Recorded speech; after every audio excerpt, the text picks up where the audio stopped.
하나님께서 요나에게 명령하십니다. 악이 가득한 니느웨로 가서 니느웨가 무너지리라고 외치라는 말씀입니다. 그러나 요나는 하나님의 명령에 불순종합니다. 다시 쓸어가는 배를 탔습니다.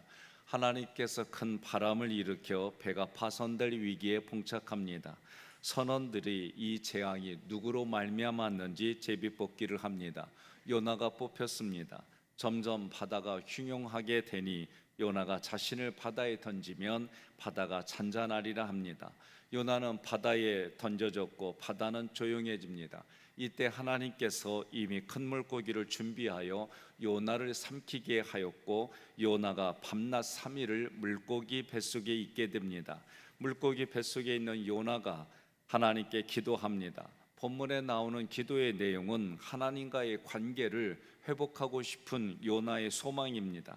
우리는 한 가지 기억해야 됩니다. 회개하는 자는 하나님이 지금 자신에게 주시는 은혜를 아는 자만이 회개합니다.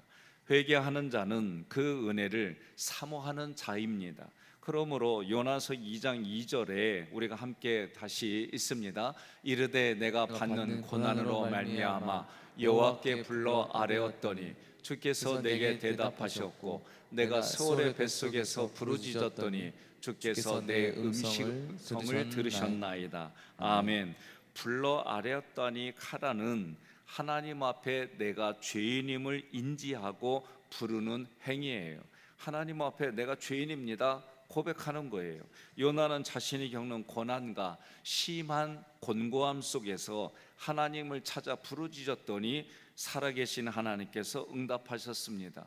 우리는 이러한 문장을 읽을 때에 기억해야 될 게 있어요. 부르짖는, 곤고함이 있어서 부르짖는, 어려움이 있어서 부르짖는 요나를 볼 것이 아니라 지금도 죄인의 부르짖음에 응답하시는 자비의 하나님을 먼저 보아야 됩니다. 이처럼 나를 사랑하시는 하나님의 말씀에 순종하지 않고 불순종하던 자신의 죄악을 회개하는 것만이 살 길인 것을 요나가 깨달았습니다. 요나서 2장 3절로 4절 함께 있습니다. 주께서 나를 깊음 속 바다 가운데 던지셨으므로 큰 물이 나를 둘렀고 주의 파도와 큰 물결이 다 내 위에 넘쳤나이다. 내가 말하기를 내가 주의 목전에서 쫓겨났을지라도 다시 주의 성전을 바라보겠다 하였나이다. 아멘. 하나님께서 나의 죄를 징계하셔서 내가 큰 고통을 겪습니다. 큰 고통을 겪을 때에 이게 하나님께로부터 왔구나 고백하는 자는 하나님의 때에 하나님의 방법에 하나님의 능력으로 하나님이 정한 시간에 해결받는 줄 믿으시기를 바랍니다. 내가 큰 고통을 겪음으로 하나님을 떠난 삶의 결과가 무엇인지 깨달아져요. 이러면 감사해요. 그런데 고난을 겪을 때에 이런 신앙의 고백이 나오는 게 아니라 자동적으로 원망과 불평이 임하게 되면 해결 못 받습니다. 이스라엘 백성들이 출애굽할 때에 잡족이 함께 있었어요. 그런데 원망과 고통이 어디서부터 왔느냐? 잡족으로부터 왔어요. 그러니까 내 마음속에 원망과 고백이 먼저 오거든 내 속에 잡족이 틀어박혀 있구나. 이거 깨달아야 돼요. 옆 사람한테 인사합시다. 너는 잡족 아니요. 괜찮아요. 해봐요. 나만 빤히 보지 말고. 우리들 마음속에는 이 잡족과 같은 마음이 다 있어요. 그런데 자기가 자기 자신을 볼 때에 내가 어렵고 힘든 일이 있을 때 원망과 불평이 나온다 그러면 이거 바꿔야 돼, 태도를. 그러나 원망과 불평이 아니라 어려운 일이 있을 때에 이것을 허락하신 분이 하나님이시구나, 이것도 하나님이 허락하셨구나, 여기에는 하나님의 무슨 특별한 뜻이 있었구나, 이게 의도적으로 내가 그렇게 시작을 해야 돼요. 그리고 의도적으로 이걸 바꾸지 않으면 내 마음의 생각과 감정의 루틴이 안 바뀌어요. 그러니 여러분과 제가 한번 자기 마음을 성찰해 봐요. 그래서 내가 이런 게 원망과 불평이 우선으로 온다 그러면 이거 바꿔야겠구나, 의지를 가져야 돼요. 그리고 바꾸겠다는 의지를 가지고 결단해서 내가 이 일이 있을 때마다 하나님이 허락하셨구나, 하나님의 때가 있구나, 의도적으로 이렇게 접근하고 말하고 그리고 그 방법을 찾아내지 않으면 안 바뀝니다.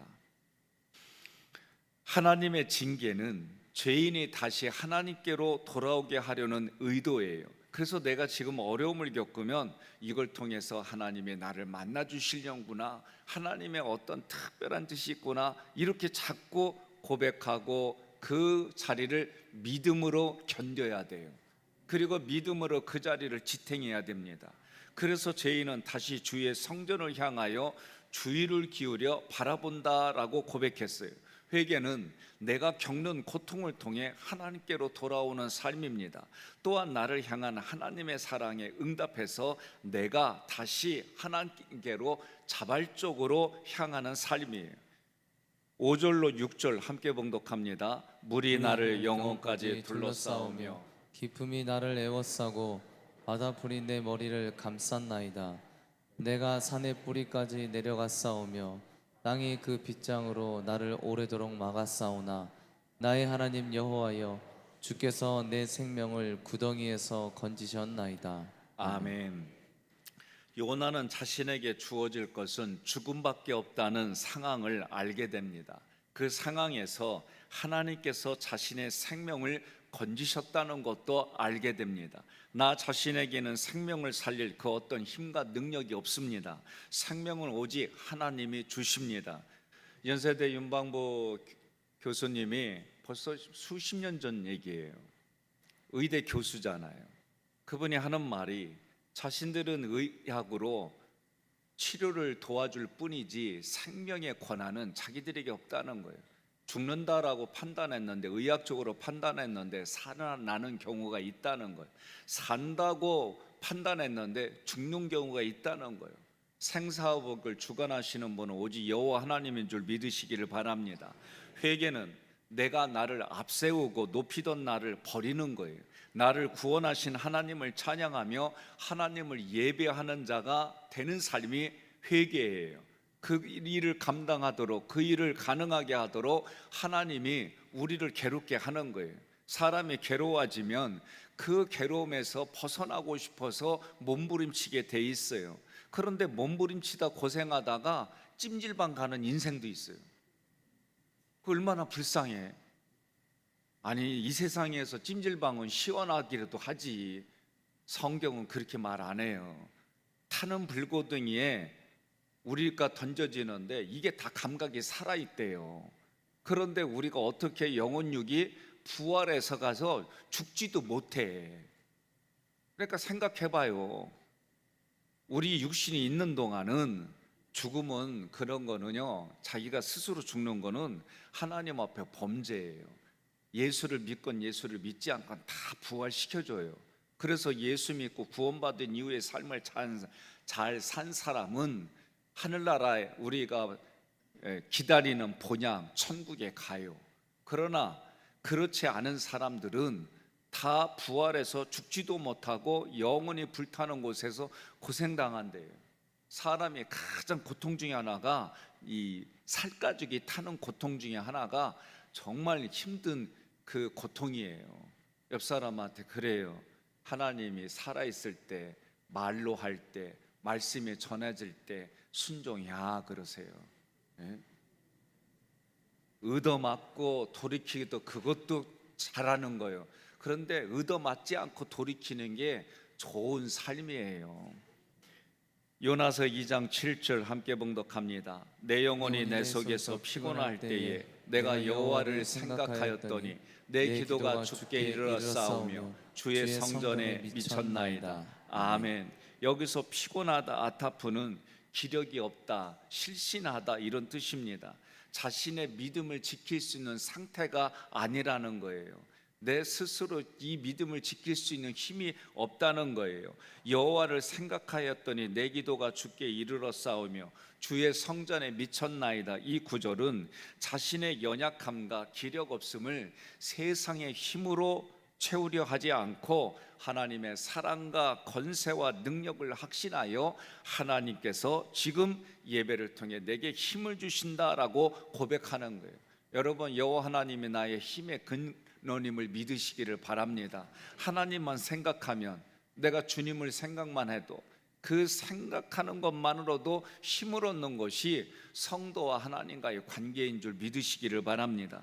회개는 자신의 힘과 능력을 의지하던 모습을 버리는 모습입니다. 하나님의 사랑과 권세와 능력을 믿고 확신하는 삶입니다. 우리가 하나님께로부터 받은 두 가지 선물 중에 하나가 뭐예요? 내가 하나님의 자녀이다, 하나님이 나에게 힘을 공급해 주신다, 이걸 확신하는 게 지혜예요. 총명도 주신다고 그랬어요. 하나님이 주시는 지혜와 총명으로 우리는 살아가는 것. 그런데 이 지혜와 총명을 다 까부수는 게 내가 입술로 원망하고 입술로 하는 거예요. 왜? 하나님이 다 들으신다고 그랬어요. 들으신 대로 그대로 행하신다는 거예요. 제가 종종 이런 말 하잖아요. 어떤 예화냐면, 실제로 우리가 식당에 가서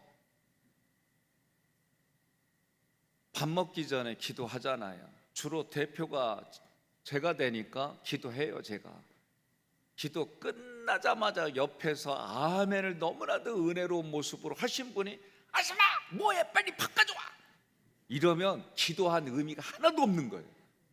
내가 기도 안 하는 게 나아. 그때는 아예. 안 그래요? 그러면 아줌마가 놀래면서 하는 얘기가 뭐냐면, 지옥이 따로 없네, 여기네. 그럴게요 아마. 그러니까 우리가 다 까먹는 게 뭘로 까먹어요? 요걸로 까먹어. 요걸로. 이게 중요한 거예요. 예? 어제 어떤 분이 저하고 얘기 나누는데 이런 얘기를 했어요. 시장에서 만나면은 권사님하고 부른디야 안 반갑대. 왜 그러냐고 그랬더니, 권사님 하고 나면서 돈 깎는 가운데 자기한테 권사님하고 부르면 아주 민망하대야. 옆 사람한테, 그리요, 시장 가서 뭐 물건 깎을 때 교회 직분 부르지 말라고 그리요. 아니, 어제 그 얘기를 저한테 해주시는데 제가 웃으면서, 그리요, 예, 무슨 말인지 이해되시죠? 그러니까 우리가 덕을 베푼다는 게 이게 쉬운 얘기가 아니에요. 우리가 하나님 앞에 또 다른 사람들 앞에 영광을 돌리고 덕을 베푼다, 이건 내가 희생하고 헌신하는 그 자리가 아니고서는 덕을 베푸는 게 쉬운 게 아니에요. 하나님께서 우리에게 그렇게 확신해 주시는 삶이 예수님이 걸어가신 십자가 부활 승천의 길임을 믿으시기를 바랍니다. 요나서 2장 8절로 9절 함께 봉독합니다. 거짓되고 헛된 것을 숭상하는 모든 자는 자기에게 베푸신 은혜를 버렸사오나, 나는 감사하는 목소리로 주께 제사를 드리며 나의 서원을 주께 갚겠나이다. 구원은 여호와께 속하였나이다 하니라. 아멘. 하나님께서 나에게 주신 은혜가 내게 깨달아져서 알게 되면 나는 하나님께 감사를 드립니다. 하나님께 예배를 드립니다. 이런 일들이 얼마나 소중한 건지 깨닫게 해주세요. 하나님께 서원한 것을 갚으려고 합니다. 하나님께서 나에게 구원과 생명의 은혜를 주셨음이 확신됩니다. 이것은 하나님의 것을 내게 주신 것이에요. 그러므로 회개는 하나님께 감사를 드립니다. 예배를 드립니다. 영광을 돌립니다. 하나님이 나에게 하신 일이 막 깨달아집니다. 이게 지금 요나가 고백한 거예요.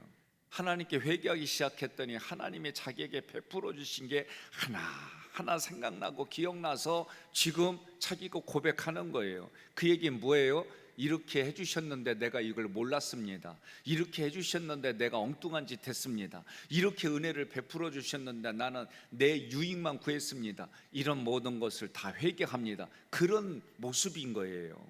요나는 자신이 죄인임에도 불구하고 하나님께서 먼저 사랑해 주셔서 구원해 주시고 함께 하심에 감사를 드리는 거예요. 영광을 돌리는 거예요. 이 모습이 요나의 회개입니다. 요나의 회개를 보면서 우리의 모습도 이 모습과 비슷하지 않은가? 오히려 이 모습이라고 한다면 우리는 회개해야 됩니다. 나 같은 죄인을 주님이 십자가 대속의 보혈로 구원해 주셔서 함께 해 주셔서 영생으로 인도해 주셨습니다. 주님 말씀에 불순종한 나, 그런 은혜를 베풀어 주신 하나님 앞에 거역한 나 같은 죄인을 깊이 사랑해 주신 주님의 사랑 앞에 나의 불순종을, 죄악을 회개하는 시간 되시기를 주님의 이름으로 권면하며 축복합니다.